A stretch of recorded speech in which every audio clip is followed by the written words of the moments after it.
My job is all about purpose. Just the ability to make a difference, you know, to help someone be able to go home at the end of the day. My great-grandfather started the volunteer fire department in Springfield, Nebraska. My grandmother was a nurse. My uncle was a fire chief in Atlanta, Georgia. So somewhere down the line, it was my purpose to be doing this. Yeah, we're a family here. The data we get from RapidSOS is life-saving.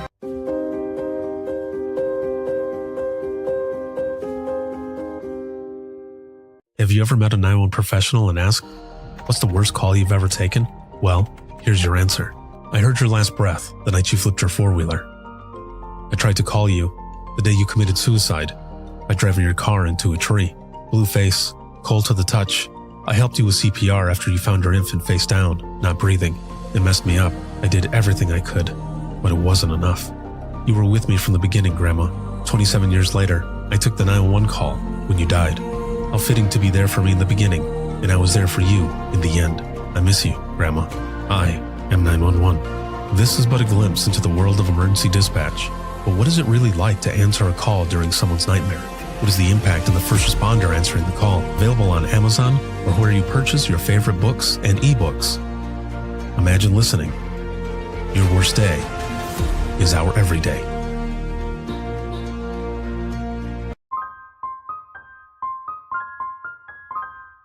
This is Jordan, and you're listening to the Code 7 Podcast Network.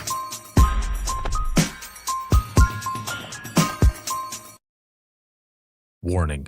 This episode contains the 3 A's of podcasting: adult content, adult language, and awesomeness. You've been warned. I didn't let my children eat marshmallows for years because I took a call for a woman, and she was just at work, a grown woman, and she was eating a marshmallow and she choked. Well, the fire department got there, and when you eat a marshmallow, if you're choking on a marshmallow, it becomes like gummy and like in your throat. And so they had tried all the things they could try. They even tried to, they said they tried to cut and get in there. And it was, as they were pulling it out, it was just like melted marshmallow, and she didn't make it. And it's something like that you think is just, it's just, she's at work. She's just eating a marshmallow at work. And then her life is over,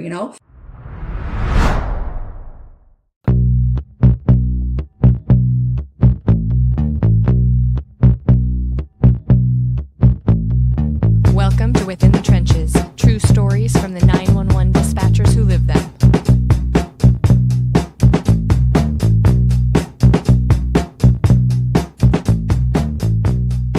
Hey, what's going on? This is Ricardo with the Code 7 Podcast Network, and this is Within the Trenches, true stories from the 911 dispatchers who live them. This episode is sponsored by RapidSOS, Safer Together, and a big shout out to subscribers of the podcast as always, but especially all of you who are watching, listening, supporting, and sharing.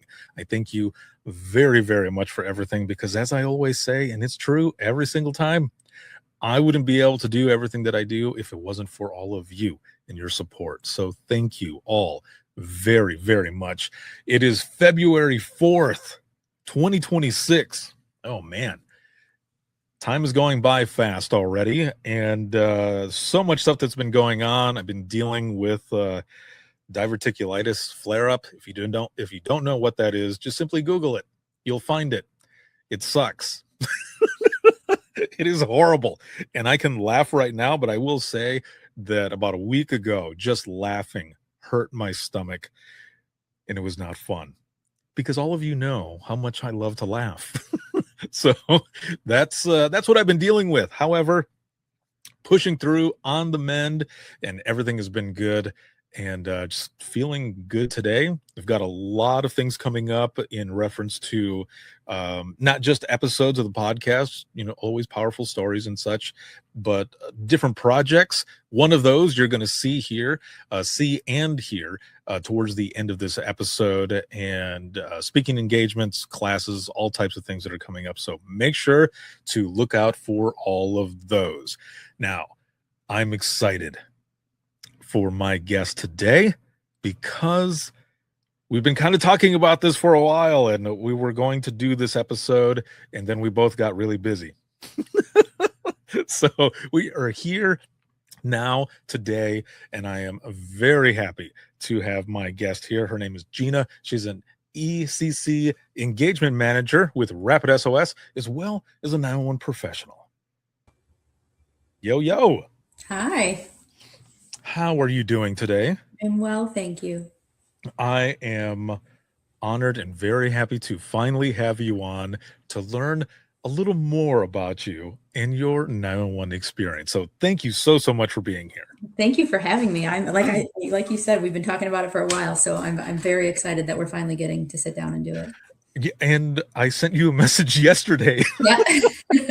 Just yesterday to see, and I forget how you put it, but it was basically like, what, you forgot about me, or we're not cool anymore? I don't know, something to that effect. And I was like, oh no.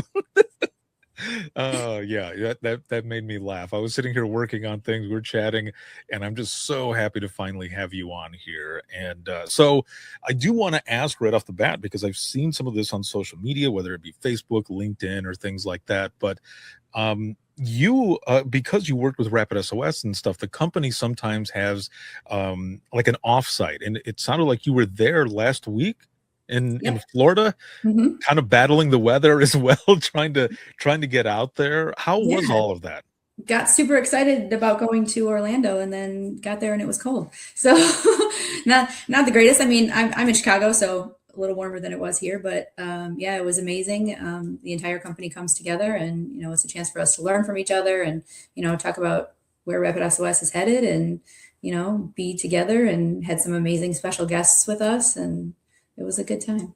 That is awesome. I love when companies bring everyone together to be able to do that and really show a lot of appreciation, not just for those that work there, but also those special guests that come in. From what I had heard, what I was told was that some special guests were there from Cass County out of Michigan. They are part of that 13 seconds video that the company had put out with that amazing save.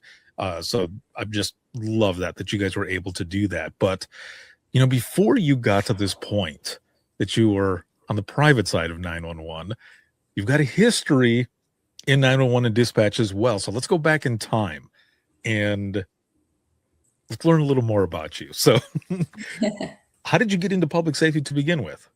Well, so I come from a law enforcement family. My dad was a Chicago police officer, my brother, my cousins, my grandpa, everybody, right? So my intention was to be a Chicago police officer. I started going to school for criminal justice while I was testing.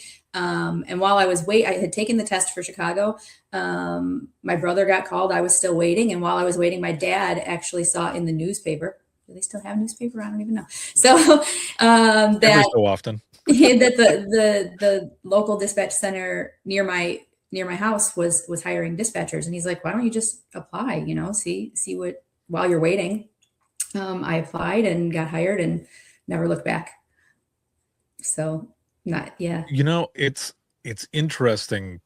A lot of people end up saying, a lot of people will come in to dispatch, kind of like the way you said it, waiting for whether it be law enforcement, fire or EMS or whatever. But then when they get into dispatch, it gets into your blood kind of fast, and you end up deciding to stay. And that's what happened with you here. Yeah, absolutely. Fell in love and felt like it was where I belonged, and I felt like I was really good at it.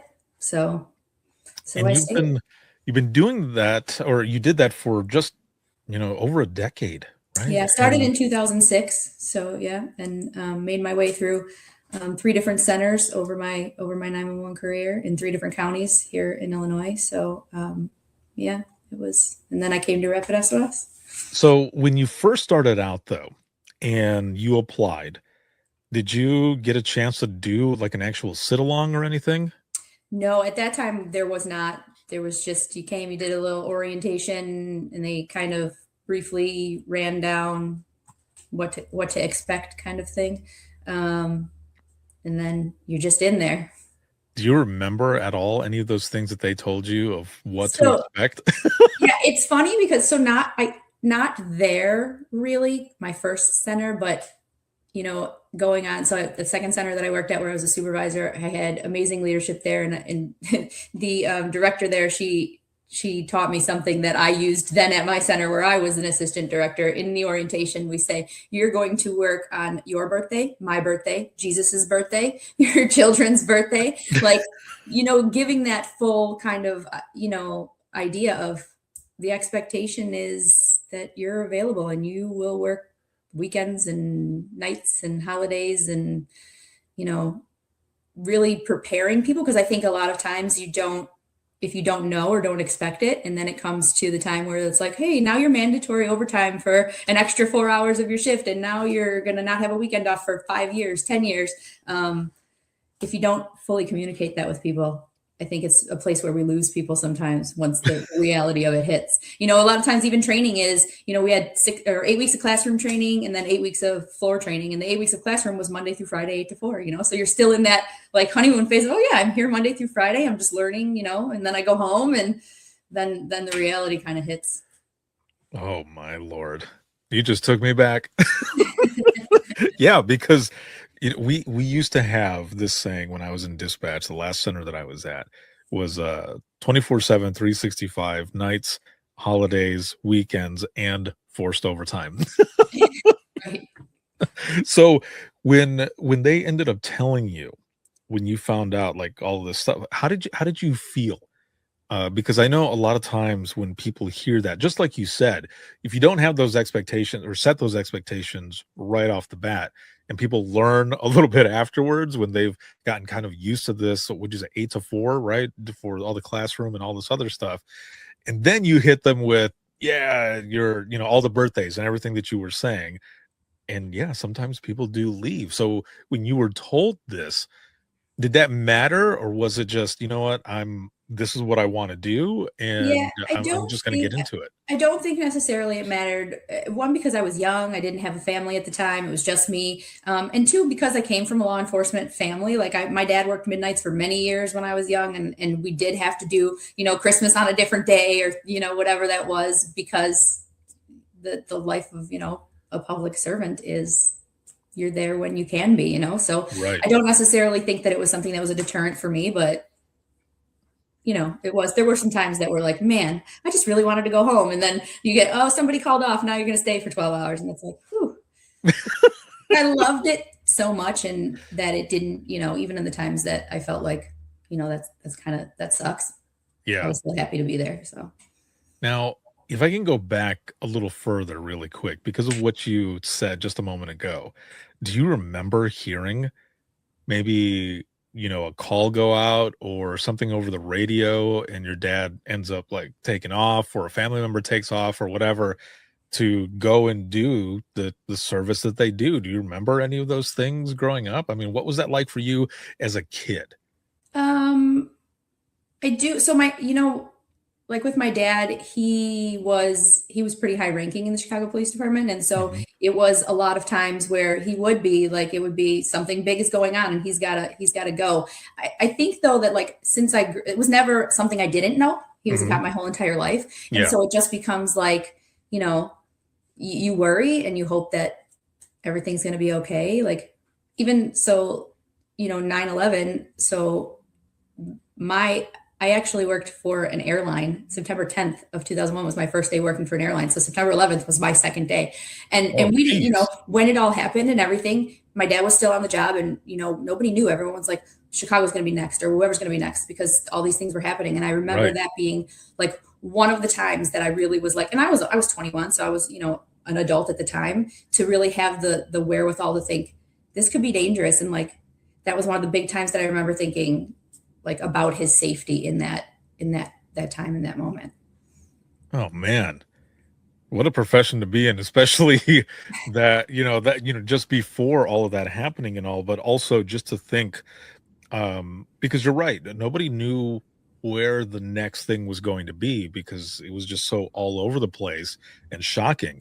So yeah, to have that feeling or those thoughts as well, like just, I'm going to pray that he's okay, that nothing else happens. Honestly, I can't imagine that being older, right? You said you were around 21 or whichever, but still, that's your dad. Yeah. And it's stuff like that happens and you're all right. I used to, when I worked in dispatch, and the team that I was on, their husband's boyfriend, whichever, were out on the road, and I would ask them, like, how do you do this? Like, how can you be on the radio and someone call out and they're on a chase or something? And they used to say to me, I just pray and wish them well, that they are aware of everything that is going on, and they rely on their brothers and sisters that are out there, and I know that they're trained well, and what happens. And I would sit there thinking it would still kind of freak me out. Like, I would probably be cool, but in the back of my mind, I'm freaking out. I was married to an officer for a while that I dispatched for as well. And so that is and having the feeling to know that you have to trust when you're not there, you have to trust your fellow dispatchers, your coworkers to keep them safe. So yeah, it's not an easy thing to do. My husband at the time, he had gotten into a bad car accident. I wasn't working at the time, but he was pretty badly injured. And I made the mistake of listening to the radio traffic back when he called out that he had gotten hit. Burned in my brain. Oh man. Yeah. Yeah, that there are things that just don't go away. Absolutely. I mean, different sounds, and things can trigger it as well. I mean, there's so many different things. So going back now to you had mentioned there was 8 weeks, right, of in-class training, and then you've got the stuff when you come out. So were you taking any calls though during that time when you were learning like protocols, policies, all those things, geography? No, I mean, we would do like practice calls, but we were not live taking calls, not until you get out on that floor and do those 8 weeks of on the floor training with your CTO.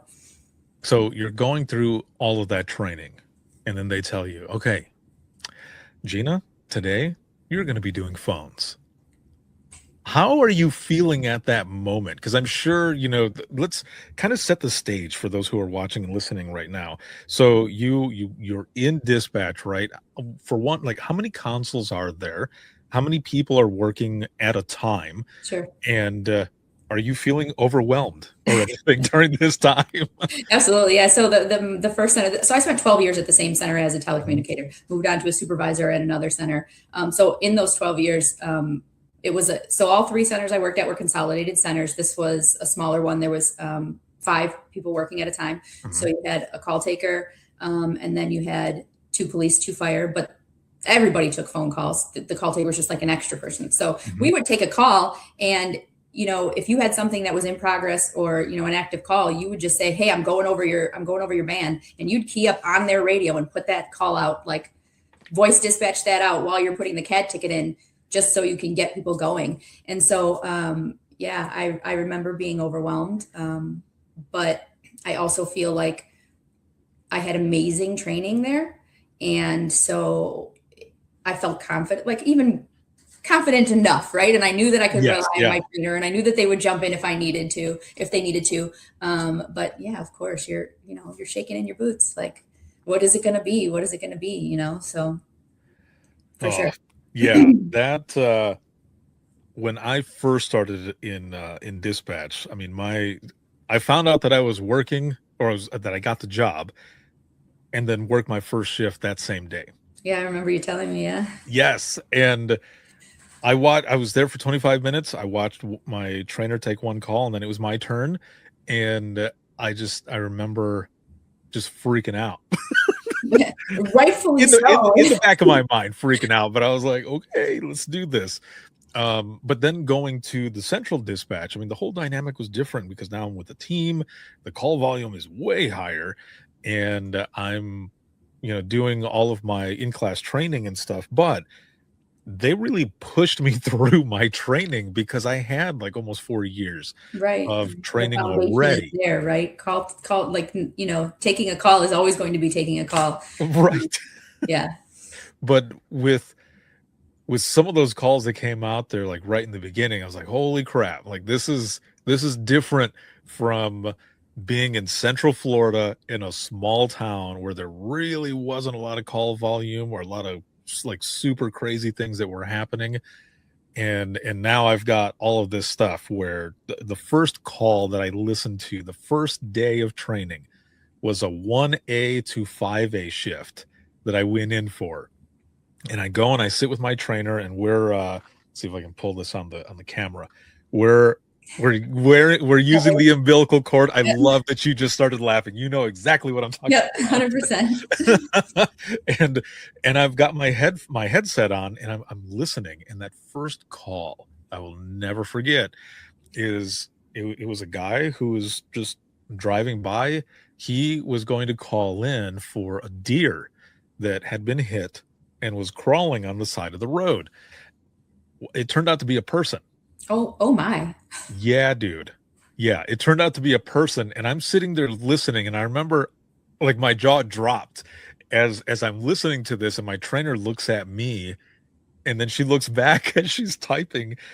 And so what happened was the guy had a shotgun or rifle, one of the two. I forget. He had a firearm, and he attempted to take his life, and he slipped and he shot his jaw, and it was just kind of like dangling off, and he was crawling on the side of the road. And so, we get everybody out there. I'm not sure. I don't know what happened with the gentleman. Of course, we don't always get closure, right? We don't know. Right. And at the end of it, my trainer looks at me and she goes, "Are you okay?" And I said, Yeah. I said, I wasn't expecting to hear that as the first call here for tonight, but yeah, I'm fine. Why? Later on, she ended up telling me, she's like, "I thought you were going to leave that first day." I said, "Why?" And she goes, "Well, your jaw was open." I was like, "Well, because I was listening to that, and that's not what I expected to hear the first time, but I'm in it to win it, man. Like, I'm here." So with that said, do you remember some of your early calls that you took while you were in training, or even just in your career? I mean, early calls. So one of my first shifts released as a big girl dispatcher by myself, no trainer, was 4th of July, which if you've ever worked 4th of July in a 911 center, I almost didn't go back. 4th of July is the worst day to work. The busyness and Illinois, fireworks are illegal. So every call is, my neighbor has fireworks. My dog is hiding under the bed because he doesn't like the fireworks. My kids can't sleep, and it's just busy, and it's call after call after call after call. And I was just so overwhelmed, not even with the, that they're huge emergencies, or it's just the overwhelming it's just, you hang up and it's ringing again. You hang up and it's ringing again. And so that's one of my big, first early career is working that 4th of July shift and being like, whew, I might not come back. But I went back over and over again. So yeah, I mean, it was so long ago that I think initially nothing really sticks in my head as early calls that really stuck out, other than, having that early in your career, working that 4th of July and being like, good Lord, is this how every day is going to be? Thankfully it's not, but right. Yeah. No, it's not always like that. And yeah, a lot of the calls that come in on 911 are also not emergencies. Mm-hmm. And I think that's something that people just sometimes don't get or don't understand. It's not constant 911, an emergency. And it's even hard to say that way, because anyone who calls in, that's their emergency at that time. So can't really say that, right? But some of the times people would call in and like that, talking about fireworks, or it would be, "Can you tell me what time the fireworks are going to be going, in town?" And I'm like, I've got another one on hold, or, parade times or trick or treat times, or, something like that. And it doesn't happen. And we just got to do what we got to do. Right. You got to be ready for that. You could have those 5 calls that are on a 911 line that are not really emergencies. But that next call could be. Yeah, exactly. The next one could be something that is just off the wall. Now, do you ever feel like, because you mentioned I might not come back because it was so many things were happening, coming in and everything. Do you feel like if you had not gone back if you had stayed or anything. Because I know there's a lot of people that I've talked to who have had different situations, or even a bunch of calls coming in, or a certain call, they go out to their car for a moment to kind of decompress, and then they go back in. But they have said, if I didn't go back in, I probably would have never been in this profession. I would have completely gone. I don't think so, because I did take a brief 911 hiatus. I left 911 for a few years. I worked at a railroad as a rail traffic controller, and I couldn't wait to get back. I felt like 911 is where I belong. I'm like a very service oriented person. I need to feel like I am doing something to be helping, or to help my community, to help people. And so I feel like I probably would have found my way back. Like I would have, if I had left, I might have said, okay, well, maybe I should give it another shot. I mean, I like that you would have done it either way. And I'm curious, did it make it easier with a lot of the stuff that you were going through during your dispatch time to come from a public safety family? Like, did you ever talk to your dad or anybody else about some of the stuff that you dealt with, or was it just like business as usual? yeah, I don't, I don't think that back then there wasn't, if I talked about anything, it was the funny stuff. Right? The comical calls, the things that, get you through, the funny things you talk about with your coworkers on shift, or the strange things that people say to you.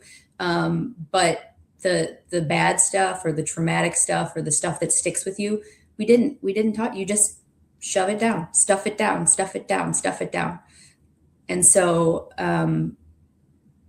I don't think rarely would I have had those conversations with anybody, even with my dad, who comes from my whole family, even it just was never, it was never something that you felt like you could talk about, or we weren't taught to talk about it. You just on to the next call, and you don't have that time to step back from whatever those horrifying calls are and process it.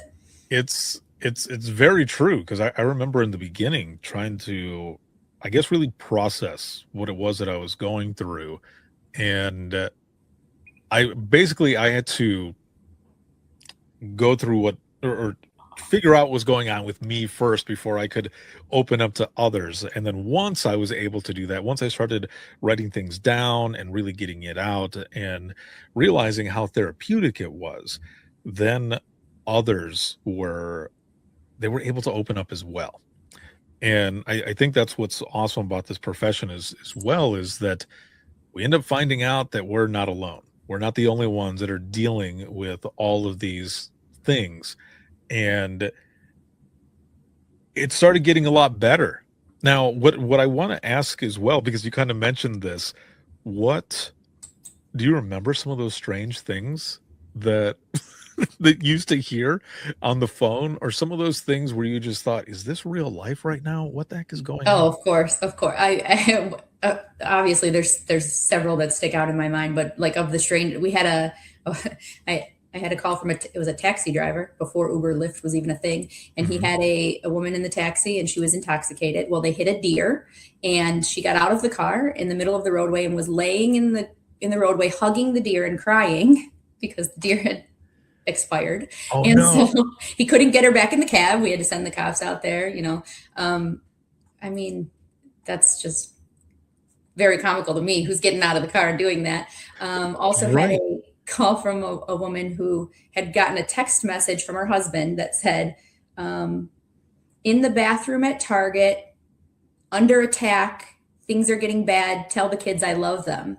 And we sent out the full response. Well, it turned out he was just having some bathroom issues in the bathroom at Target. had a bit of a bellyache, and she didn't realize he was joking. And we sure sent, Cavalry went everybody out. out there. So yeah, some of those things that you just have to laugh, and that's how you get through it. Though, is those funny things, those comical moments that give you that brief respite from the bad stuff.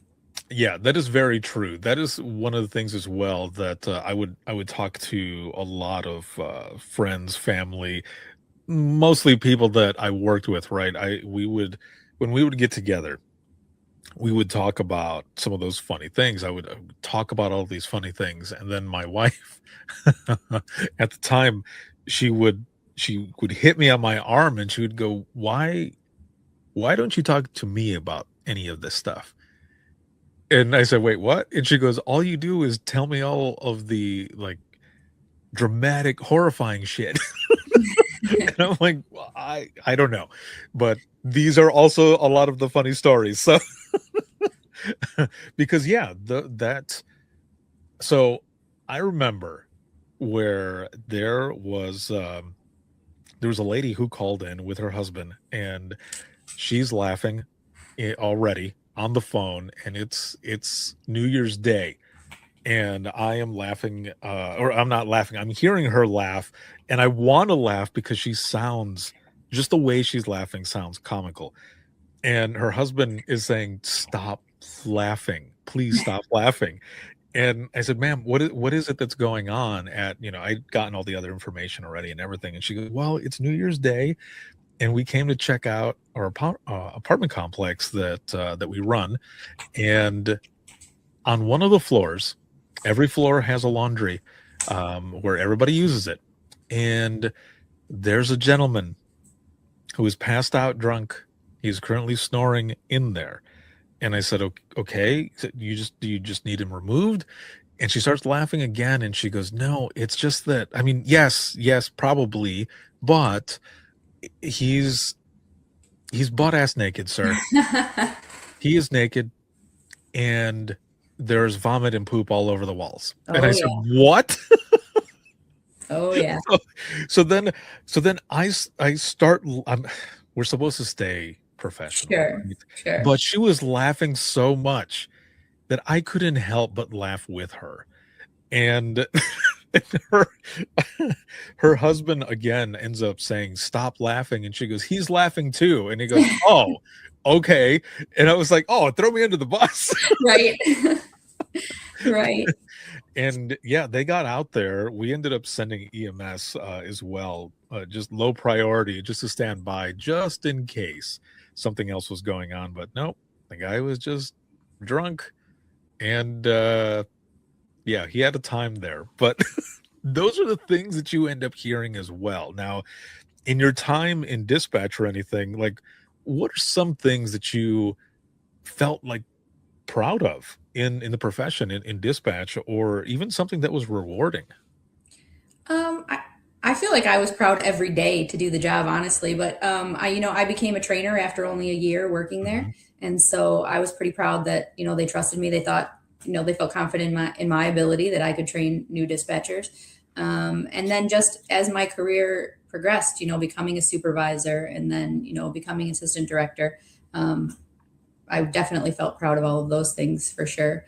Um, so really, the dedication and the work that you put in to prove yourself in 911, I think I was definitely proud of that. And just, I mean, my children are proud of me because of what I've done, and so that means a ton to me. That they can say, it's pretty cool that my mom did this.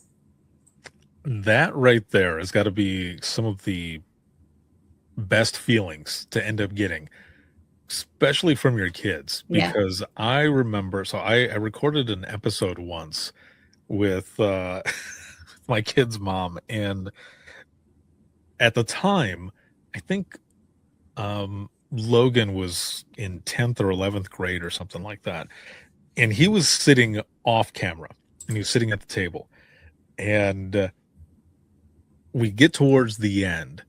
And because what I wanted to do with having her on was to ask her, like, what was it like for you when I was in dispatch? Like, Hmm. tell me about that. So that's what we were doing with that episode. And then towards the end, I asked Logan, what was it like for you? And I said, you can just give a quick answer, or you don't have to answer at all, because he was sitting there doing homework, but he was off camera. And he goes, well, it's hard to miss something that you didn't have. And I was like, oh. Yeah. And his mom goes, Logan. And he goes, well, I said, no. I said that I'm going to leave that in this.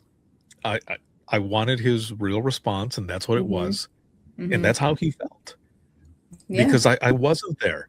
And that really sucked. Now, during this time, I wasn't in dispatch anymore. I'm working on the private side and doing everything that I do now.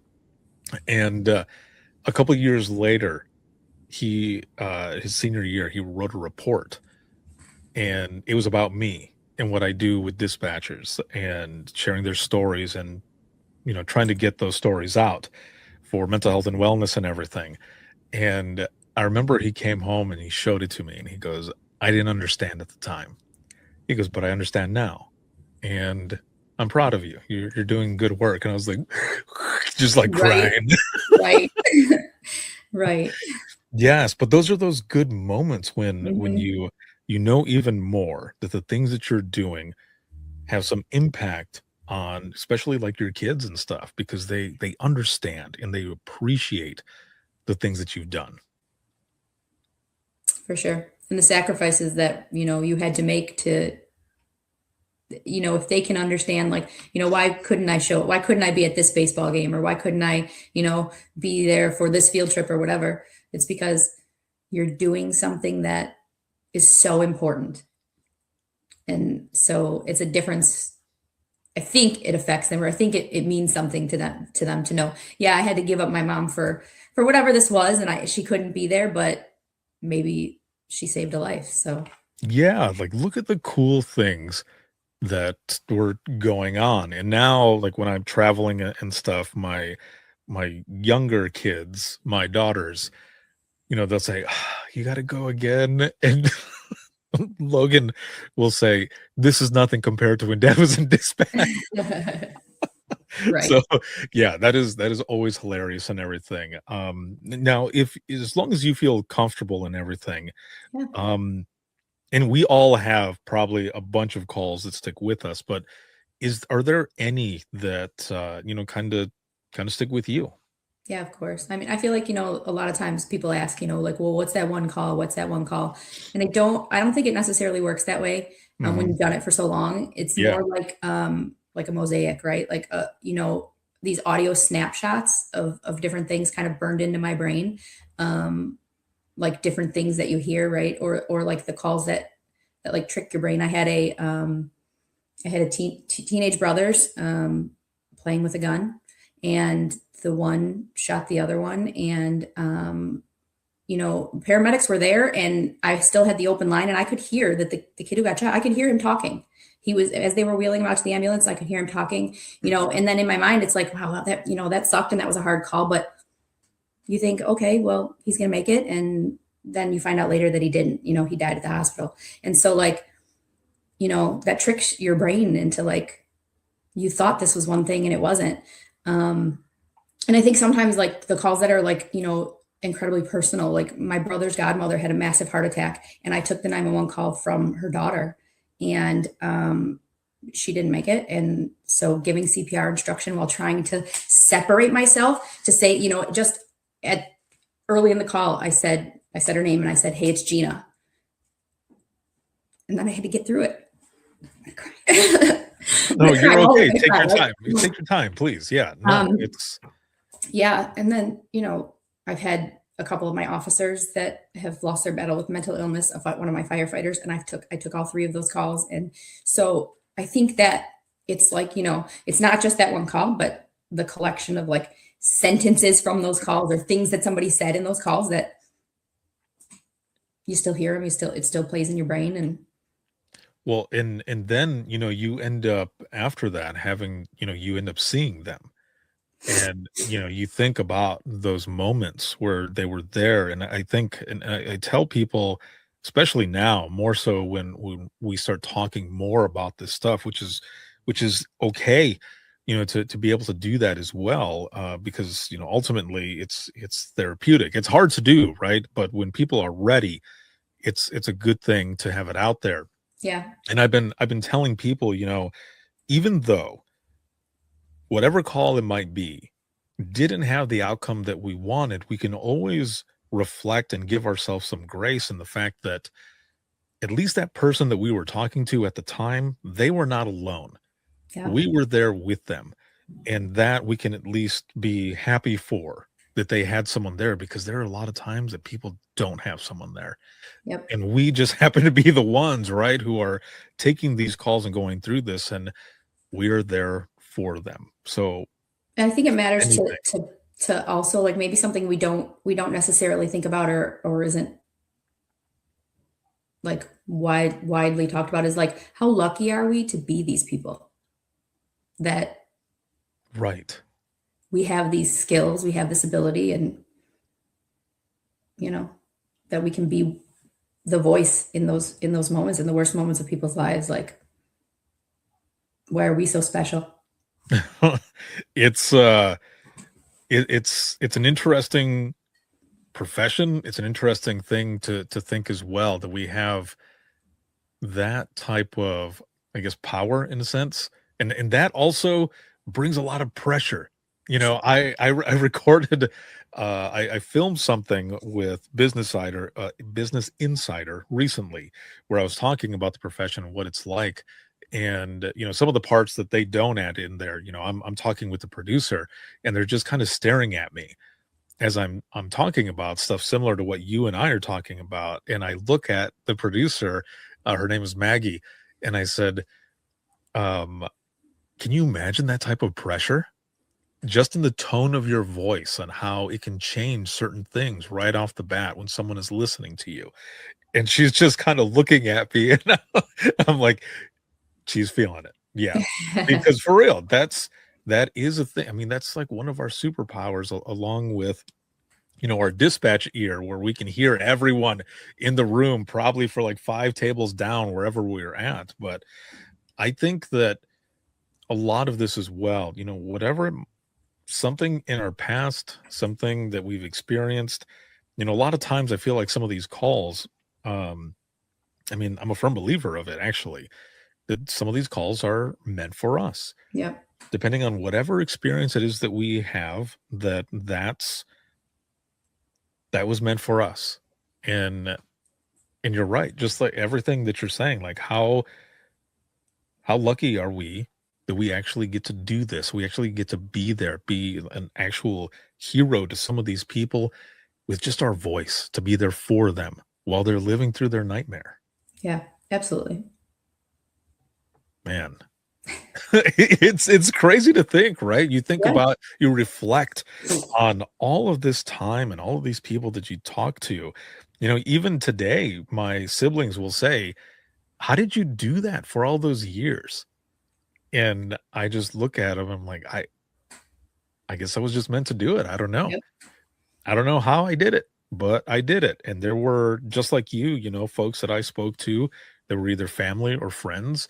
And you toe that line on whether, like you said, you said, "This is Gina," or me with my aunt one day, who was freaking out because she called in and thought that someone was breaking into the house next to her. And I couldn't get her to calm down until I said, "It's Richie." And she goes, "Ay, Richie," starts just talking to me like, "Oh, mijo," like, and saying all this stuff to me in Spanish and everything. And I said, "Everything is okay. It's actually one of our deputies." The house next to her, they had called for extra patrol over the weekend because they were going to be out of state. So the officer was out there, and she's like, "Oh, thank God it was you." But a lot of times with friends and stuff, I wouldn't say my name. Right. I would just Yeah. go. Yeah. Right. Especially if, like, sometimes you get a call and it's somebody, maybe it's a domestic situation, or maybe it's something, like, hey, I'm just a voice here. I'm not involved. You don't need to know that I know now your business or anything like that. Right. Yeah. So there is that, that towing that line of that's not an appropriate time, but in that situation with your aunt, or with my cousin, and just to say, cousin, right? Everybody's your cousin in an Italian family, but just to say, "Hey, look, here, this is me, and we're going to get through this. We're going to focus on it, and we're going to do what we have to do." Yes. Yeah. And I think in some situations, if, I remember from calls, if someone asked me my name or something, I would tell them, depending on the situation, of course. But I think that also it just seems to add a little bit more humanity to it, because Yep. now you're not just a voice, you've got the name there as well. And it's our job to build that rapport very fast Mhm. so that we can get the answers to all the questions so that they can get help as fast as possible. And sometimes, you've got people who they're negotiating. You've got a barricaded gunman, and now they don't want to speak to the negotiator. They want to speak to dispatch only You're right. because you've built that Built that- trust. Right. Absolutely. Again, what a crazy profession, man. Like, because then you think, how am I doing this? Like, when I think, sometimes I'm like, who said I should have kids and raise children? Like, like who's told me that, who decided I should be doing this? But when it's your calling and it's the universe has said this is where you belong, then right. that's where you're at. And you come from a bloodline. Yes. You come from a generations. family of it. The way you were explaining it earlier in this episode, and I'm sorry, but in my head, almost immediately, I saw Gary Sinise in Forrest Gump when Forrest is saying, and his father was in this, and his father, like every single one of them, right? They were in the military is what I'm getting at. Right. And it was just explaining it through the generations. So when you were saying that, I was like, holy crap, like everyone comes from public safety. And that is awesome as well. Now, before we get to your transition from dispatch to the private side of 911, I gotta ask, like, how do you feel like this profession has kind of changed you? Oof. I think, Right there's the answer. In some ways for the better, in some ways maybe not. Yeah. I think that there were things that really affected me in a way, like when my children are teenagers now, but when they were small, they were babies and everything, I had severe anxiety about, like, the things that could happen to them, because you hear the things, you hear all of these things that maybe in the abstract world, or maybe out where people who don't deal with these things, like, don't hear about this stuff that happens, and when you hear these calls, like, unfortunately, babies that die for whatever, or choking or injury, whatever it is. And so at that time, like, it was really hard for me. I had really severe anxiety about my kids. Like, something's going to happen to them. Like, felt like I was always watching them, felt like, like I might've been too protective sometimes. I didn't let my children eat marshmallows for years because I took a call for a woman, and she was just at work, a grown woman, and she was eating a marshmallow and she choked. Well, the fire department got there, and when you eat a marshmallow, if you're choking on a marshmallow, it becomes like gummy and like in your throat. And so they had tried all the things they could try. They even tried to, they said they tried to cut and get in there. And it was, as they were pulling it out, it was just like melted marshmallow, and she didn't make it. And it's something like that you think is just, it's just, she's at work. She's just eating a marshmallow at work. And then her life is over, And so, like, for the longest time, I wouldn't let my kids eat marshmallows. Like, so I think, like, the things that you hear and the things that you experience affect how you proceed in life. And so I think, yes, it definitely made me a more compassionate person in a lot of ways, but it gave me some pretty strong anxiety. And, I think we all have some sort of trauma that we're always going to carry with us. Mhm. But I think the trade-off, for what I know I've accomplished in my life, I don't know that it's that bad to have a couple of things that we all have our baggage, right? We all have the things that make us walk differently. Yeah. I wouldn't trade it. Have you have you noticed that you use your dispatch skills even today for staying calm in certain situations, right? Yeah. I ask dispatchers all the time when I go out and teach, like, how many of you have used your dispatch skills in real life? Yeah. My daughter will tell me all the time, like, I'll make a phone call and she's like, oh, you used your dispatcher voice on that one. Or like,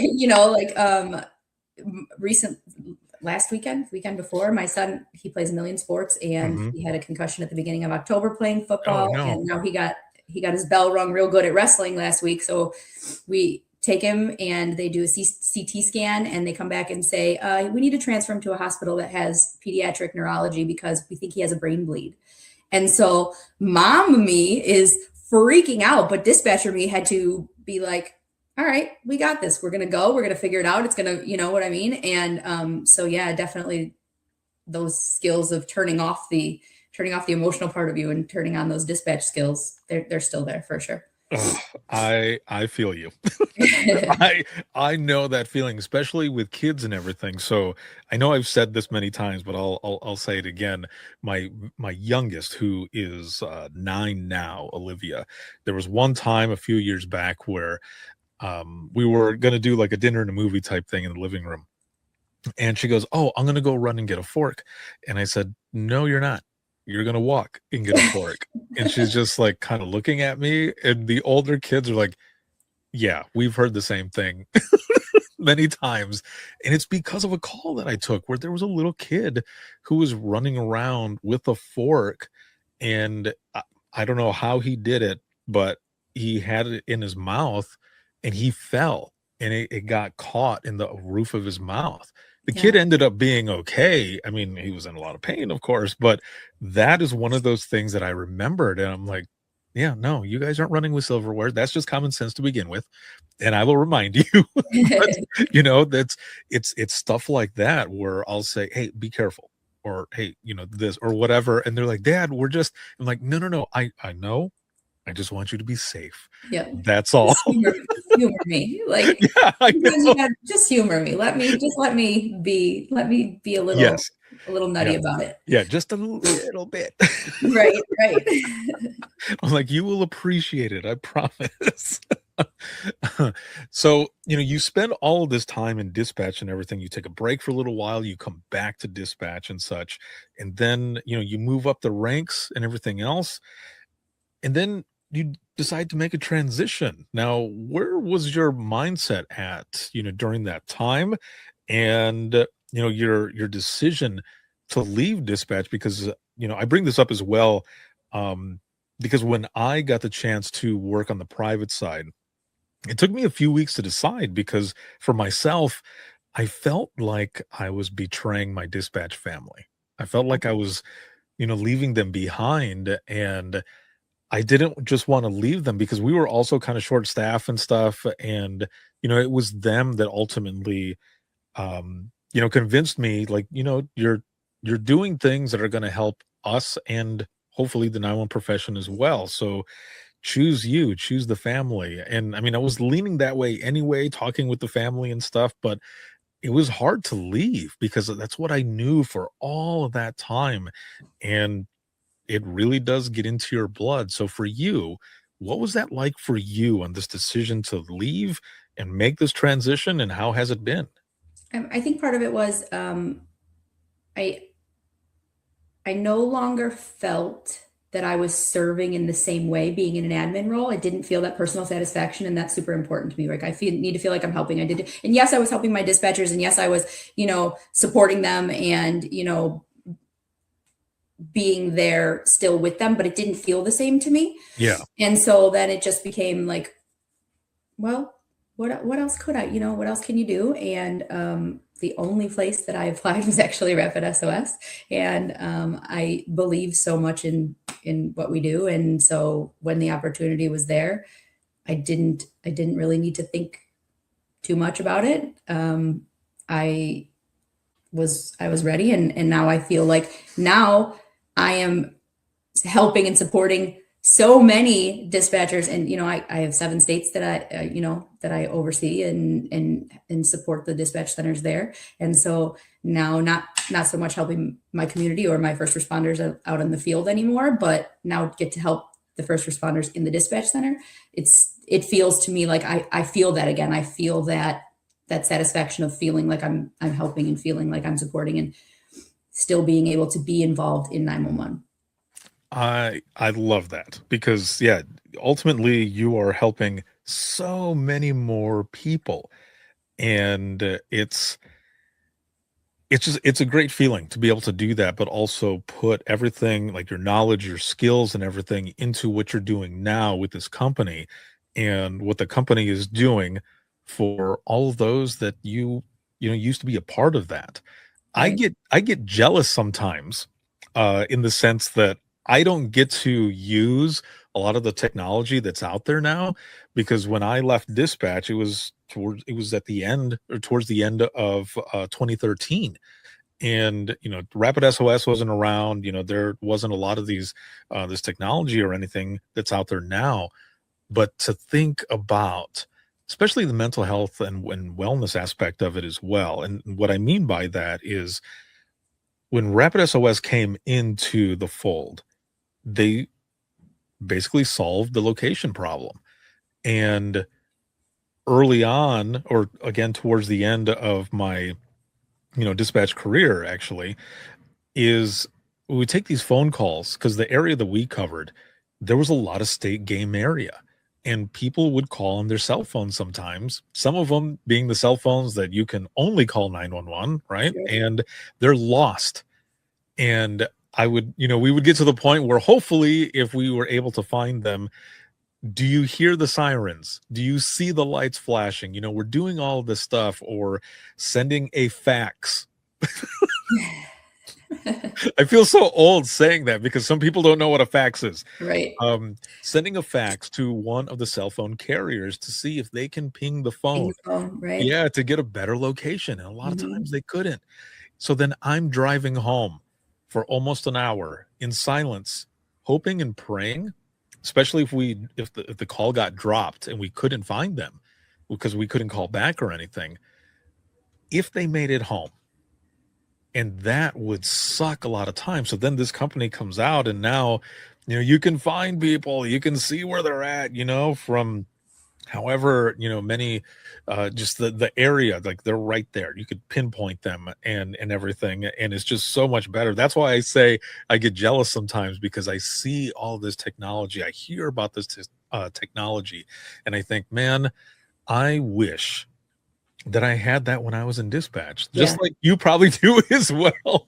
Well, the last center that I was at had RapidSOS. So I had come back from my brief break into a new center, and I was like, what is this?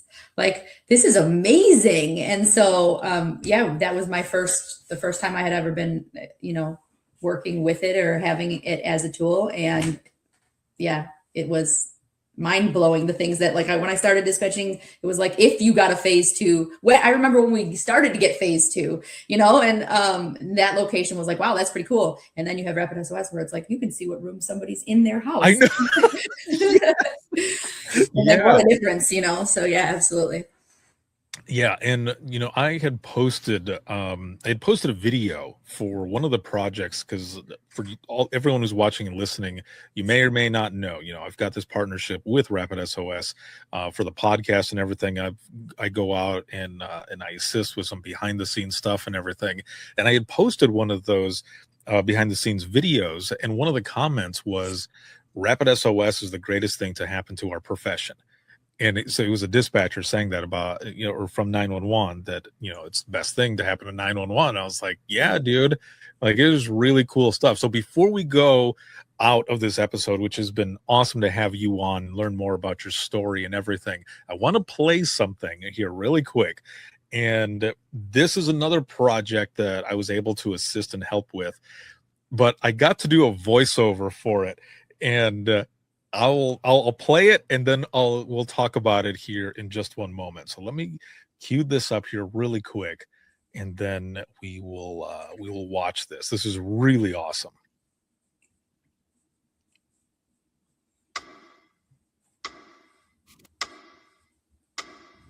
Disconnection. Critical data trapped in silos. Wasting critical seconds. The choice is clear: a fragmented status quo that kills through silence and delay, or a connected future with AI clarity and speed. We choose a connected future because connectivity saves lives. RapidSOS connects every device, every agency, every company, and every community in a network that defends against the unexpected. We're the leading public safety AI company that unlocks mission-critical intelligence, enabling faster, smarter, more accurate emergency response. Public safety gets the intelligence they need when they need it. Enterprises get visibility that improves response outcomes, and communities are more resilient and lives are saved. Real-time data from the world's largest safety network of 700 million people using devices, apps, and sensors, over 200 global enterprises, and 22,000 federal, state, and local agencies fuels the Harmony AI engine delivering this intelligence. With every new connection, the network grows stronger, the AI smarter, and communities safer. We're building a world where people and technology unite.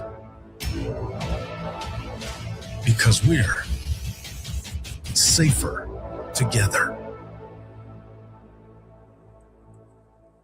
That's cool. Damn. That was very cool. I like that. How does that make you feel to see that, to be part of this company and everything that you're doing, your connections with those in public safety, your experience and everything? Like, I have goosebumps right now, but how does that make you feel as being, an employee of this company and just everything that they're doing? Yeah, so proud. So proud. And I feel like it's not lost on me that we have and are changing the future of 911.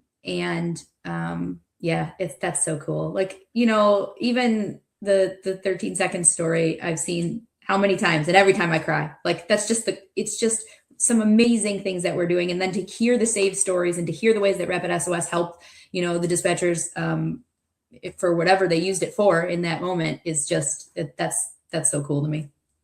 That is awesome. I love it. And I'll say this really quick before we wrap here, that I don't know if I can get this. So this right here is my voiceover mic. Uh-huh. And when I got this, I was listening to the music and I was watching, and all of those words and everything, I was saying it to a certain degree. And I thought, I need somebody else to come up here and listen really quick. So my daughters are homeschooled. So my older daughter, Lola, I texted her and I said, if you're not busy right now, run up here really quick because I need you to listen to something.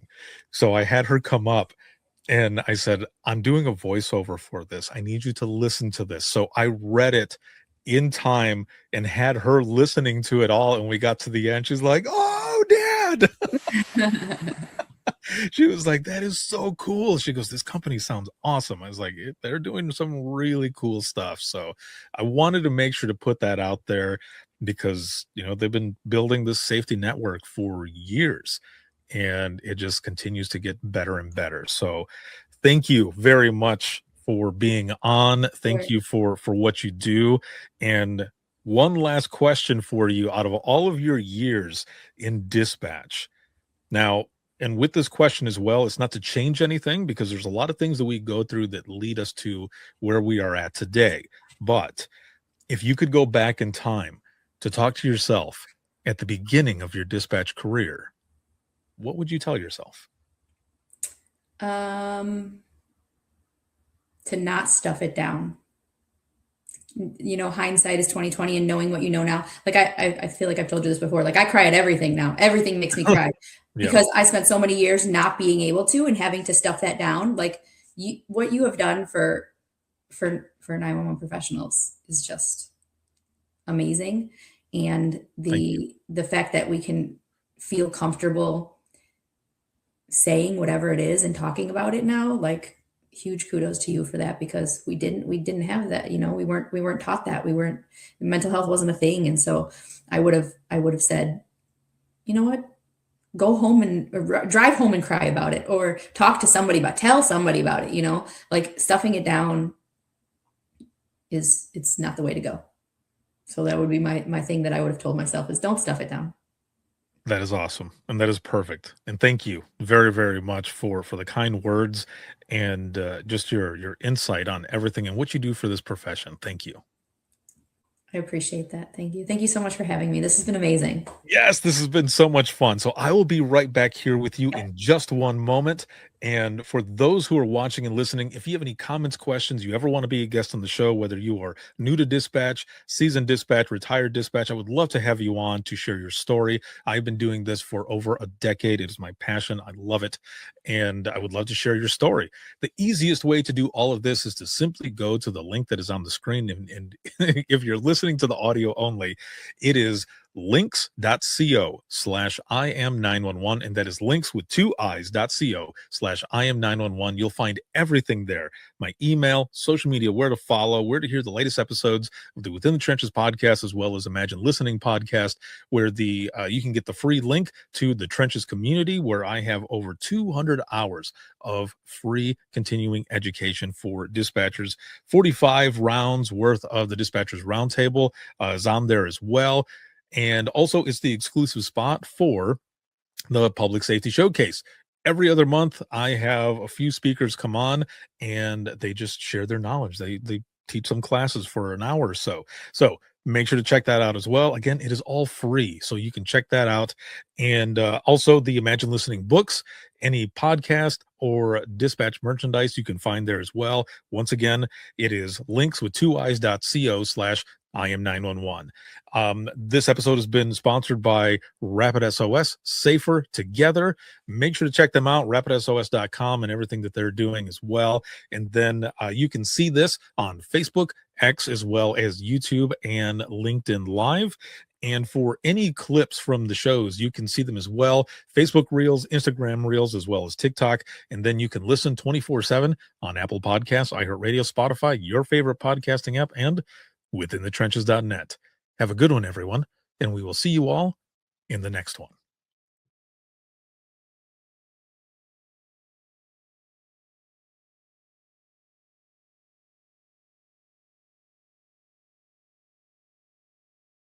Imagine listening to someone's worst day every single day. Imagine listening as someone experiences life, through their worst nightmare to the miracle of birth or a life saved. I'm Ricardo Martinez, a former 911 dispatcher, and for years, I've been recording the voices of a hidden world, ours. I've provided a space for 911 dispatchers to share their powerful stories. It started as a peer support session and continues. Dispatchers sitting together, sharing out loud, or writing down what they couldn't say. Some stories will grip you. Stories of heartbreak, resilience, and calls that haunt us long after the line goes quiet.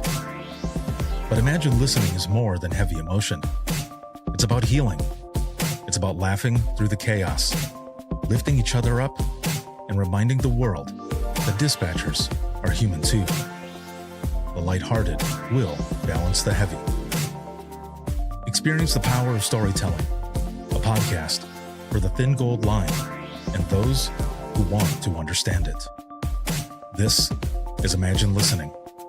Your worst day is our everyday. Subscribe now wherever you listen to your favorite podcasts.